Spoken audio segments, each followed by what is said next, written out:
캘리포니아에서 뉴욕까지 모두 13개의 주에 겨울 폭풍 경보가 발령됐습니다.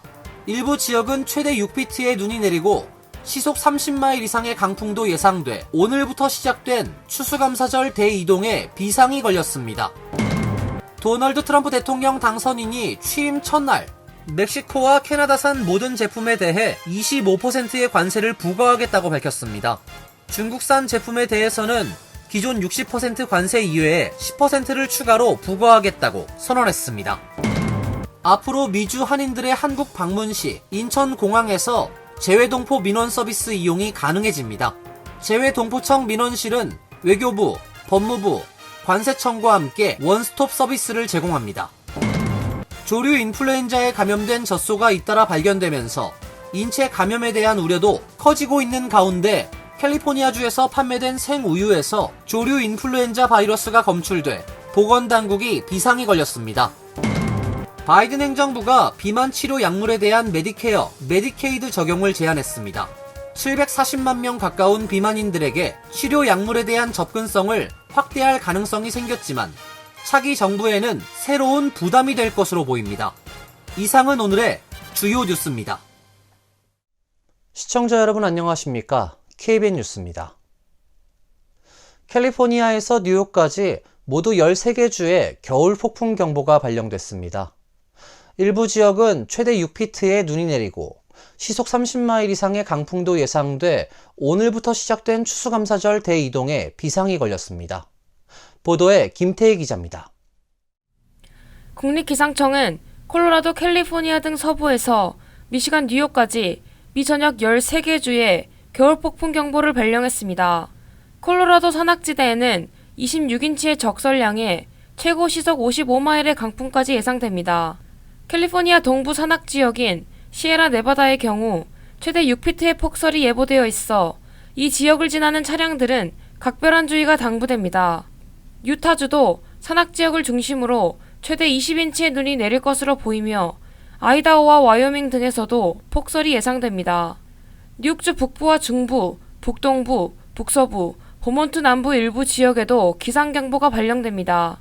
비와 함께 고지대에는 눈이 내리겠으며 추워진 날씨에 빙판길이 예상돼 주의가 당부됩니다. 추수감사절 당일 뉴욕시는 비가 예보되어 있습니다. 다음 날인 금요일에는 비가 그치겠지만 북극에서 내려온 차가운 공기의 영향으로 추운 날씨가 예상됩니다. 금요일 아침 최저기온은 화씨 32도, 토요일 최저기온은 화씨 30도까지 내려가겠습니다. 기상청은 강풍까지 더해져 체감온도가 화씨 20도 이하로 내려갈 수 있다며 외출 시 두터운 외투를 착용할 것을 당부했습니다. KBN 뉴스 김태희입니다. 도널드 트럼프 대통령 당선인은 취임 첫날 멕시코와 캐나다산 모든 제품에 대해 25%의 관세를 부과하겠다고 밝혔습니다. 아울러 중국산 모든 제품에 대해서도 기존 60% 관세 이외에 10%를 추가로 부과하겠다고도 공식 선언했습니다. 트럼프 당선인은 어제 자신의 소셜미디어 트루스 소셜에 글을 올려 내년 1월 20일 첫 행정명령 중 하나로 미국으로 들어오는 멕시코, 캐나다산 모든 제품에 25% 관세를 부과하는 데 필요한 모든 문서에 서명할 것이라고 밝혔습니다. 트럼프 당선인은 미국 사회에 만연한 마약 문제를 멕시코와 캐나다의 불법 이민자들 때문이라고 지적하며 이 관세는 마약, 특히 펜타닐과 모든 불법 외국인이 우리나라의 침략을 멈출 때까지 유효할 것이라고 강조했습니다. 특히 트럼프 당선인은 중국에 대해서도 10%의 추가 관세를 부과할 것을 공표했습니다. 그는 중국과 미국으로 대량의 약물, 특히 펜타닐이 반입되는 것에 대해 여러 차례 이야기를 나눴으나 아무 소용이 없었다며 중국 대표들은 이런 일을 저지른 모든 마약상에 대해 사형을 선고하겠다고 말했으나 안타깝게도 이를 실행하지 않고 있다고 지적했습니다. 그러면서 마약은 주로 멕시코를 거쳐 전례 없는 수준으로 미국으로 쏟아지고 있다며 그들이 멈출 때까지 우리는 중국에서 미국으로 들어오는 모든 제품에 대해 기존 추가 관세 외에 10%의 관세를 부과할 것이라고 말했습니다. 트럼프 당선인은 이번 관세 부과에 대해 멕시코, 캐나다, 중국 등 세 국가에게 국경 보안 강화 및 미국으로의 펜타닐 밀반입 단속을 위해 더 강력하게 노력하라는 압박이라고 설명한 것입니다. 트럼프 당선인은 대선 기간 모든 수입품의 10에서 20%의 보편적 관세를, 중국산 제품에는 60% 추가 관세를 부과하겠다고 공언해왔습니다. 이번 조치가 실제로 이행될 경우 미국은 중국에 최대 70%의 관세를 추가로 물릴 수 있게 됩니다. 도널드 트럼프 대통령 당선인의 지난 2020년 대선 전복 혐의에 대한 재판이 공식 종결됐습니다. 나머지 재판도 연기되거나 진행이 중단돼 트럼프 당선인은 사실상 처벌 위험에서 벗어났다는 평가입니다. 타냐 축탄 워싱턴 연방법원 판사는 어제 트럼프 당선인에 대한 선거 전복 사건 혐의 사건을 기각했습니다. 잭 스미스 특별검사의 공소 취소 요청에 따른 것입니다. 앞서 스미스 특검은 트럼프 당선인의 선거 전복 혐의 사건을 심리 중인 워싱턴 DC 연방법원에 해당 사건을 기각해달라고 요청했습니다. 특검은 6쪽 분량의 공소 취소 요청서에서 법무부의 입장은 헌법에 따라 피고인이 취임하기 전에 이 사건이 기각돼야 한다는 것이라고 설명했습니다. 현직 대통령이 재임 중 기소되거나 처벌될 수 없다는 법무부의 오랜 법률 의견에 근거한 결정입니다. 유무죄 판단과 관계없이 트럼프 당선인의 신분 때문에 재판을 포기한 것입니다. 특검도 이번 결정이 트럼프 당선인의 무죄를 의미하는 것은 아니라는 입장을 피력했습니다. 스미스 특검은 요청서에서 이번 결과는 피고인에 대한 재판의 타당성이나 설득력에 기반한 것은 아니다고 강조했습니다. 또한 피고인 기소의 타당성에 대한 정부의 입장은 변하지 않았다. 그러나 환경이 변했다며 11월 5일 선거 결과로 피고는 2025년 1월 6일 대통령 당선인으로 인준되고 1월 20일 취임할 예정이라고 적시했습니다. 특검은 이날 플로리다 항소법원에서 진행 중인 트럼프 당선인의 기밀문건 유출 혐의 사건에 대해서도 공소를 취소하겠다는 요청서를 제출했습니다. 이로써 트럼프 당선인은 남아있던 사법 리스크 상당수를 덜어내게 됐습니다. 특검 외에 다른 두 사건은 선거가 연기되거나 재판이 제대로 진행되지 않고 있어 사실상 처벌 위험에서 벗어났다는 평가입니다.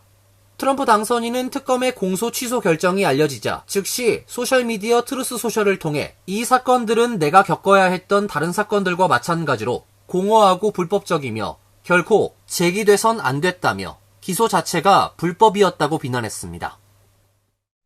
조 바이든 대통령은 어제 백악관에서 재임 중 마지막 추수감사절 칠면조 사면 행사를 주재했습니다. 바이든 대통령은 내 평생의 영광이었고 영원히 감사할 것이라며 4년 가까운 백악관 생활을 회고했습니다. 바이든 대통령은 어제 백악관 마당인 사우스론에서 2,500여 명의 내외빈이 참석한 가운데 열린 칠면조 사면 행사에서 대통령으로서 추수감사절을 앞두고 연설하는 것도 이번이 마지막이라며 이같이 밝혔습니다. 백악관 칠면조 사면 행사는 1947년 해리 트루먼 당시 대통령이 칠면조 협회에서 칠면조를 선물로 받은 데서 유래됐습니다. 그때에는 칠면조를 식사용으로 받았지만 1963년 존 F 케네디 당시 대통령이 계속 살게 두자며 칠면조를 사면했고 1989년 취임한 조지 H.W. 부시 대통령 재임 때부터 백악관에서 칠면조를 사면해 어린이 농장 등 공익기관에 풀어주는 행사를 정례적으로 개최했습니다. 어제 사면된 칠면조 2마리는 바이든 대통령의 정치적 고향인 델라웨어주의 주화인 복숭아꽃에서 이름을 따서 피치와 블러썸으로 명명됐습니다. 바이든 대통령은 너희들의 기질과 사회의 생산적 구성원이 되겠다는 약속을 감안해 나는 여기서 피치와 블러썸을 사면한다고 선언했습니다. 앞으로 미주 한인들의 한국 방문 시 인천공항에서 재외동포 민원 서비스 이용이 가능해집니다. 각종 민원 서류 발급은 물론 다양한 상담 서비스도 가능하게 됐는데요. 외교부, 법무부, 관세청과 함께 원스톱 서비스를 제공합니다.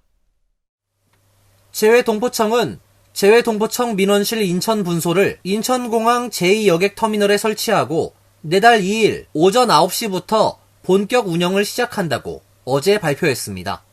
동포청은 당초 서울 광화문에 통합 민원실을 설치하고 본청이 있는 인천 연수구 송도에 분소를 뒀으나 출입국하는 재외동포가 더욱 편리하게 민원 서비스에 접근할 수 있도록 인천 분소를 인천공항으로 이전하기로 결정했다고 설명했습니다. 동포청은 인천공항 민원실에서는 국적, 출입국, 동포 사증, 병무, 세무, 가족관계, 고용, 보훈, 국민연금, 건강보험, 운전면허 등 재외동포 관련 각종 민원에 대한 상담 서비스를 제공하게 된다고 밝혔습니다.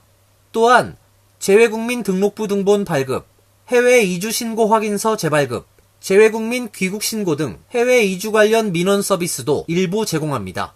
동포청 민원실이 들어서는 인천공항 제2터미널 내 정부 종합행정센터에는 외교부 여권민원센터, 법무부 출입국 서비스센터, 관세청 여행통관 민원실 등이 위치해 있습니다.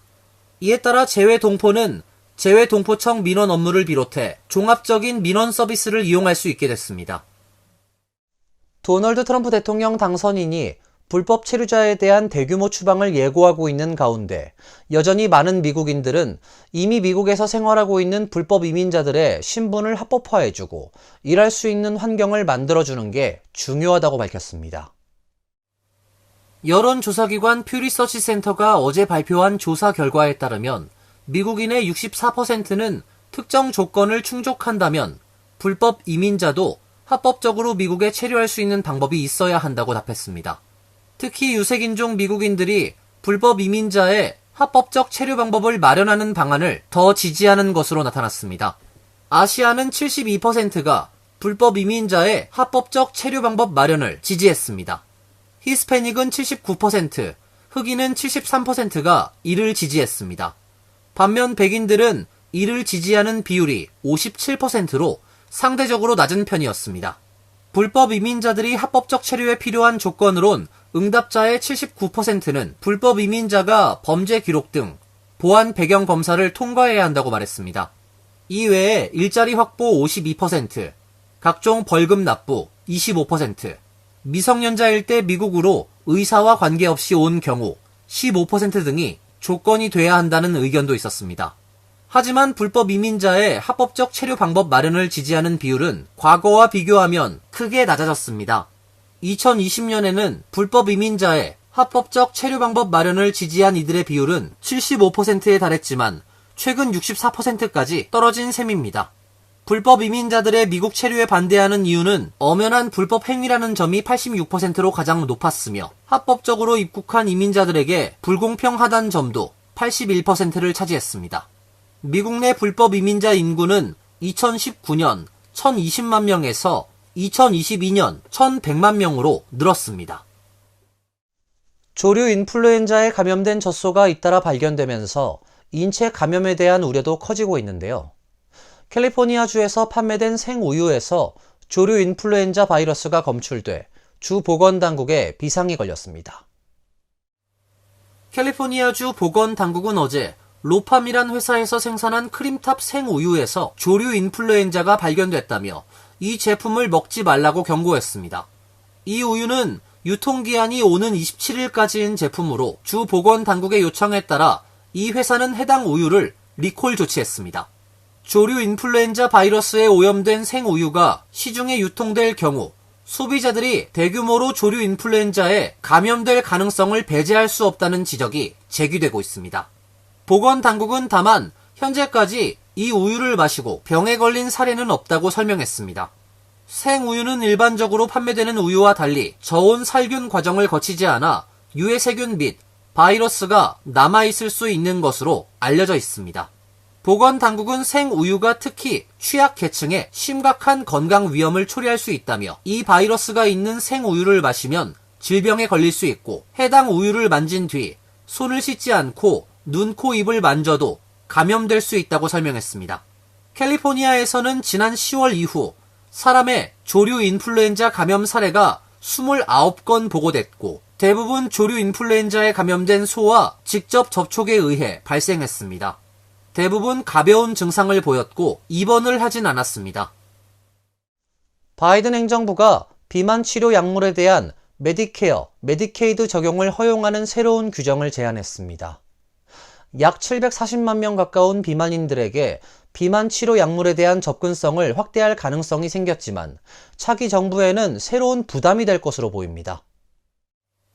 바이든 행정부는 어제 약 340만 명의 노인과 메디케이드 프로그램에 가입한 400만 명의 빈곤층 성인에게 체중 감량 치료를 제공하는 방안을 제안했습니다. 이에 따라 메디케어와 메디케이드 프로그램에서도 노보노르디스크의 오젬픽과 일라이릴리의 마운자로 같은 약물에 대한 비용을 지불하게 됩니다. 백악관 관계자에 따르면 이 조치로 한 달에 $1,000의 비용이 발생하는 체중 감량 약물에 대한 자기 부담 비용이 최대 95%까지 줄어들게 됩니다.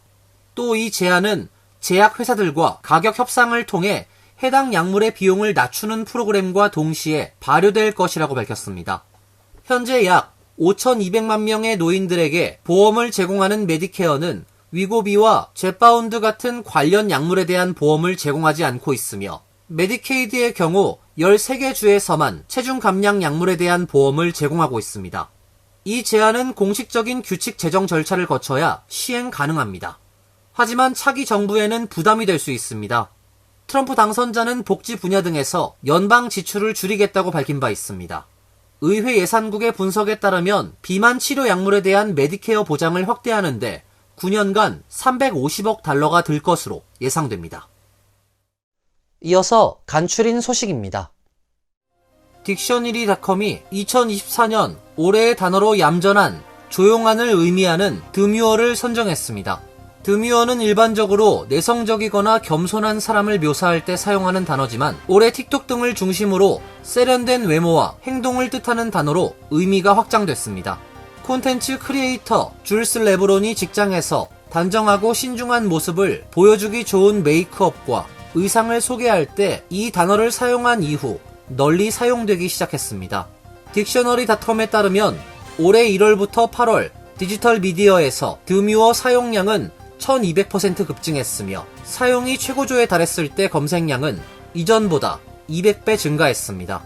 딕셔너리닷컴은 이 단어가 문화적 시대 정신을 지배했다고 설명했습니다. 마이크로소프트의 이메일 및 일정, 작업 관리 등을 위한 아웃룩과 업무 협업 도구 팀즈 서비스가 어제 접속 장애를 겪었습니다. MS는 어제 오전 소셜미디어 X 계정에 문제를 인지하고 있다며 서비스 중단의 원인을 파악하고 있다고 실시간 업데이트를 했습니다. 이어 문제의 원인이라고 여겨지는 최근 변경 사항을 확인하고 추가 조치가 필요한지 조사 중이라며 변경 사항을 되돌리기 시작했다고 전했습니다. MS는 4시간 뒤 업데이트된 소프트웨어는 영향을 받은 시스템의 98%에 적용이 됐다며 업데이트가 모든 시스템에 완전히 적용되기까지는 시간이 다소 걸릴 수 있다고 덧붙였습니다. 하지만 문제가 된 최근 변경 사항이 무엇인지에 대해서는 밝히지 않았습니다. 뉴욕주에서 형사상 간통죄가 공식적으로 폐지됐습니다. 캐시오컬 뉴욕 주지사는 22일 최대 90일 징역형이나 $500 벌금형에 처하는 B급 경범죄였던 간통죄를 처벌하는 주법의 폐지 법안에 서명했습니다. 호컬 주지사는 복잡한 관계를 맺고 있는 사람들을 이해한다며 이런 관계 문제는 사법 시스템이 아니라 개인이 처리하도록 해야 한다고 말했습니다. 간통죄가 시대에 뒤떨어진 법령이라는 설명입니다. 간통죄 폐지는 즉시 발효됐습니다. 뉴욕주는 그동안 서류상으론 간통을 범죄로 간주하는 14개 주에 포함됐으나 1972년 이후 실제 간통죄로 기소된 사람은 10명에 불과했습니다. 뉴저지주 5개 식당이 영구화됩니다. 필 머피 뉴저지 주지사는 어제 이달 30일 마감하기로 한 5개 영업 허용 조치를 영구화하는 법안에 서명, 발효시켰습니다. 뉴저지주는 지난 2020년 코로나19 사태가 본격화되며 매출 악화로 인해 어려움을 겪은 식당 등을 지원하기 위해 업소 인접 도로변, 보도, 주차장 등에서 안전기준 준수를 전제로 5개 영업을 허용한 바 있습니다. 현재 뉴저지주 주류국에 임시 허가를 받은 식당이라면 매년 갱신 가능한 영구 허가증으로 변경할 수 있습니다. 주지사는 아웃도어 다이닝은 지난 4년간 업주와 고객 모두에게 성공적이었다며 이번 법안으로 식당 업계의 지속적인 성장을 보게 돼 기쁘다고 밝혔습니다. 환율과 증권 소식입니다.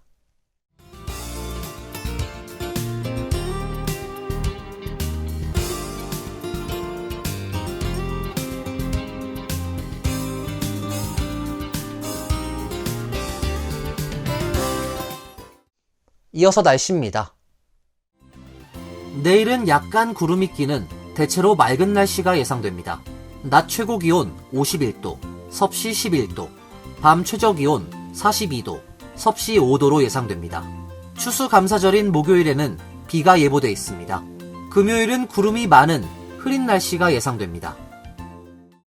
이상으로 KBN 뉴스를 마칩니다. KBN과 함께 즐거운 시간 되시길 바랍니다. 미 동부 최대 한인방송 KBN이 제작하는 KBN 뉴스는 웹사이트 mykbn.com 그리고 유튜브와 페이스북에서 다시 보실 수 있습니다. 좋아요, 구독, 알림 설정은 뉴스 제작에 큰 도움이 됩니다.